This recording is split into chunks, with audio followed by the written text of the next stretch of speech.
इसी पर बात कर लेते हैं। साबिक टेस्ट क्रिकेटर तौसीफ अहमद साहब ने हमें ज्वाइन किया है। Thank you so much sir join करने के लिए। तौसीफ साहब जरा बताइएगा कितनी मजबूत टीम देख रहे हैं। ये अलग बात है कि T20 में हमने कामयाबी हासिल की, बट ये टीम डिफरेंट है। जी बिल्कुल, आपने सही कहा और मेरा ख्याल है वाकई हम स्ट्रांग हैं। आपने खुद भी कहा, लेकिन स्ट्रांग हैं हम। दूसरे की सरजमीन पे खेलने मगर जो पोजीशन हम वेस्ट इंडीज की देख रहे हैं वो इतनी अच्छी हमें नजर नहीं आ रही। थोड़े से पेसर्स हैं उनके पास, बॉलर्स हैं, बैटिंग हमारी तगड़ी है। बाबर आ गए हैं, उनकी वजह से तो और अच्छा हो गया है। और उनके लिए ये भी है कि वो प्रूफ आगे करना है उन्हें। प्रूफ क्या करना, प्रूफ तो किया हुआ है, मतलब 2020 से बाहर हुए हैं तो। और फिर रिजवान कप्तान आ गए, तो एक अच्छी बैलेंस टीम है। बैटिंग ऑर्डर मैं जो देख रहा हूँ वो बहुत ही अच्छा नजर आता है। लेकिन थोड़ा सा मुझे ये था कि अगर साहबजादा फरहान की परफॉर्मेंसेस बहुत अच्छी थी तो उसको अगर आप फखर जमान चले गए थे तो उनको आप अपने साथ रख लेते तो कोई बुराई नहीं थी। उनके बेंच पे बैठते एक और ओपनर। चलिए इसको देख लेते हैं, अभी 3 मैचेस हैं, इसमें हम देख लेते हैं। बहरहाल हो जाता तो अच्छा था। बट यस, पाकिस्तान की टीम जो है अच्छी बैलेंस टीम है और इससे अच्छी टीम मैं नहीं समझता हो सकती है। बैटिंग में भी और बॉलिंग में भी आपके की बॉलर जो थे वो सब वापस आ गए हैं और स्पिन अटैक आपका पिछले 20 में तो आप बहुत ही अच्छा किया। अबरार नहीं खेले, अब देखना है सिचुएशन क्या है और उसके बाद ये 11 की टीम बनाए। अच्छा तौसीफ भाई, ये ओडीआई सीरीज जो है ये ट्रिनिडाद एंड टोबैगो एक आइलैंड है, वहां पर खेली जाएगी। कंडीशंस और पिच कितनी अहम होगी, जरा उस हवाले से भी बताइएगा। जी हाँ, मैं गया तो बहुत काफी टाइम हो गया और लेकिन यह पिच थोड़ा सा पहले तो बहुत ही खतरनाक पिचें होती थी। ये हो जमैका की पिच फास्टेस्ट क्रिकेट कहलाती थी दुनिया में, जमैका वगैरह, मगर उसके बाद वक्त के साथ साथ जो है वो बिल्कुल ऐसा तेज डायरेक्ट, एक बॉलर तेज है, एयर में ही तेज है तो वो जरूर कर सकता है। उसको पिच का इतना फर्क नहीं पड़ेगा। एयर में 5, 6, 8 ओवर जो है वो बहुत अच्छे करेगा। तो मेरा ख्याल है कि थोड़ा बेहतर हो गई है, बट जाहिर है उनके पास बॉलर अच्छे पेस वाले बॉलर थे और पिच इतनी बुरी नहीं खेलती। लेकिन यह है कि आईसीसी ने इन पे मेहरबानी की है और इनको ग्राउंड वगैरह बना के दिए हैं। ये तो खुद तो बड़ी प्रॉब्लम है, ये खुद बड़े फंसे हुए हैं। आपने देखा कि इनको लाले पड़े हुए हैं कि ये टेस्ट चैंपियनशिप में अंदर रहे ये। लेकिन हम भी माशाल्लाह से बड़े अनप्रेडिक्टेबल है ना तौसीफ साहब, तो हमें तो पहले अपनी फिक्र भी करनी चाहिए। मुझे बताया, आपने पिच की बात की, जाहिर अभी तो वेदर कंडीशन और बाकी चीजें भी देखी जाएंगी, लेकिन इस जो मौजूदा वहाँ की आपका खुद का भी एक्सपीरियंस है, अब आप कह रहे हैं बहुत डिफरेंट हो गए हैं अब जिस तरह की पिचेस बनती हैं, लेकिन हमें किस पे इन्हिसार ज्यादा करना है, स्पिनर्स पर या पेस अटैक पर? हमें सब पे इन्हिसार करना है, क्योंकि और दुआएं पहले करनी चाहिए। हम लोग पहले दुआएं करनी चाहिए, क्योंकि हम लोग इतना अच्छा नहीं खेल रहे हैं। आपने खुद भी बताया कि एक आध खेलते हैं, हालांकि हमें 20 की सीरीज पूरी जीतनी चाहिए थी। ये भी हम, मेरे हिसाब से ये भी जो है इन्हें तीनों मैच हराने चाहिए। लेकिन मैं समझता हूँ कि ये थोड़ा सा पेसर को मदद जरूर देगी ये पिच, और जाहिर है कि आप फिर वहीं आ जाएंगे कि एक स्पिनर और फिर ऑलराउंडर से बॉलिंग कराएंगे, तो ये मिली जुली होगी। और इतना बहुत ज्यादा मुझे आइडिया नहीं हो रहा कि इस पर टर्न होने वाला दिखाई दे रहा है मुझे। और जाहिर है पेसर्स की जगह है, इसका मड जो है हार्ड होती है, तो आई होप के दोनों को खिला तो दोनों ही रहे हैं। फास्ट बॉलर्स भी 2 खेलेंगे और वहीं मशरफ डेफिनेटली खेलेंगे। फिर स्पिनर हमारे 2 से 3 स्पिनर और एक रेगुलर भी सुफियान हमें नजर आते। तो आई होप मुझे लग रहा है कि भाई ये तो हो गई बॉलिंग की बात, जरा ये बताइएगा कि बैटिंग लाइन में क्या हिकमत अमली होनी चाहिए?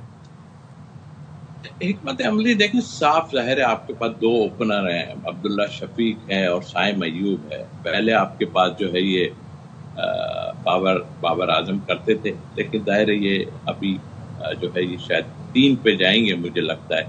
तो आपकी बैटिंग डेप्थ जो है वो तो ठीक ठाक बड़ी लग रही है मुझे। 7-8 तक आपकी बैटिंग जा रही हो और 20 में भी आपकी यही पोजीशन रही। लेकिन मेरा ख्याल है आपको चाहिए पहले बॉलर्स को इनको तगड़ा करें, ताकि जो है वो पूरी बॉलिंग हमारी मुसीबत पड़ जाती है हमें। और बैटिंग का जहां तक ताल्लुक है, मुझे तो ये जो मैं देख रहा हूँ लाइनअप में तो काफी ठीक ठाक लग रही है, और ऊपर से काफी है बाबर के आने से या रिजवान के आने से और अच्छी हो गई है बैटिंग हमारी। लेकिन विद टाइम हम ये देख रहे हैं कि अब ओडीआई में भी जो टेक्निक्स है बड़ी चेंज हो गई हैं। अब फास्ट पेस एग्रेसिव क्रिकेट की बात की जाती है। अब जाहिर है बॉलर बैटर जो है उससे भी एक्सपेक्ट किया जाता है कि वो बजाय बॉलें ज़ाया करने के स्कोर जो है उसके ऊपर नजर रखे। लेकिन इसमें हम देखते हैं हम बड़ा काफी ज्यादा वीक है इसमें। हम बाबर की भी बात कर लें, रिजवान की भी बात कर लें, ये जो ओपनर आएंगे हमारे अब्दुल्ला शफीक और साइम की आप बात कर रहे हैं, आप समझते हैं कि इनमें ये कैपेबिलिटीज है या अभी जो रीसेंट क्रिकेट इन्होंने खेली है उसमें ये झलक दिखाई दे रही है तौसीफ साहब?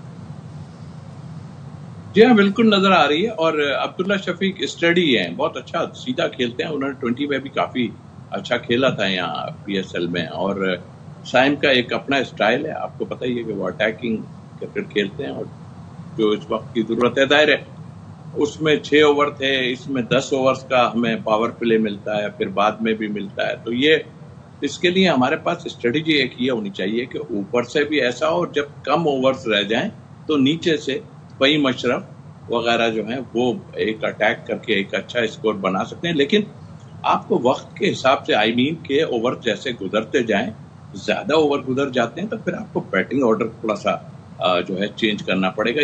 ये बड़ी मुश्किलात होती है। हम वही एक ही लाइन खींच देते हैं, बस इसी पे चले जा रहे हैं सब। मेरा ख्याल है उसको कोच को भी और कप्तान को भी देखना पड़ेगा। अच्छा तौसीफ भाई, जरा इससे हट के भी एक और बड़ी अहम खबर थी क्रिकेट के मैदान से, क्रिकेटर हैदर अली के हवाले से। उनके हवाले से कोई अपडेट्स हैं आपके पास? वो तमाम तर क्या मामला था, कुछ उस बारे में बताएंगे? देखिए, अफसोसनाक है, और हम लोग बड़े कंट्रोवर्सीज में, जितनी हमारी फतूहात नहीं आ रही कुछ अरसे से, चाहे वो और चीज़ें भी हों, कप्तानी का झगड़ा, ये वो कंट्रोवर्सीज में इतने हो गए कि एक और हमारे साथ ये सिलसिला हो गया। यहीं पे 2-3 प्लेयरों के साथ और हुआ था मैनचेस्टर में। तो अपडेट तो यही है कि जो हम सुन रहे हैं वो ये है, कुछ सिलसिला ऐसा था, वो इस तरह वहाँ पर नहीं होता कभी भी कि आपको कोई हाथ लगा सके, लेकिन आपने डेफिनेटली कुछ ना कुछ ऐसा किया है, और ऐसे वे में किया है जो मेरे ख्याल है पाकिस्तान में तो किसी को पसंद होते ही नहीं। ठीक है, वो बड़े मॉड हैं अपनी जगह, बट ऐसी चीज़ें कुछ होती हैं जिसमें जाहिर है अगर कोई शिकायत कर दे, और ख़ासतौर पर वुमेन्स वगैरह शिकायत कर दें, तो बड़ी मुश्किलात होती हैं उसमें, वहाँ तो छोड़ा नहीं जाता। लेकिन अब देखना है सिचुएशन क्या है, उनको बेल मिल गई है, जाहिर है अब क्या करेंगे, वो कंप्रोमाइज होगा कुछ या क्या होगा। हमारे वहाँ पे एम्बेसीज में लोग भी बैठे हुए, बट बहुत ही खराब बात, बहुत ही यंगस्टर हैं, अभी 20-22-25 साल के हैं।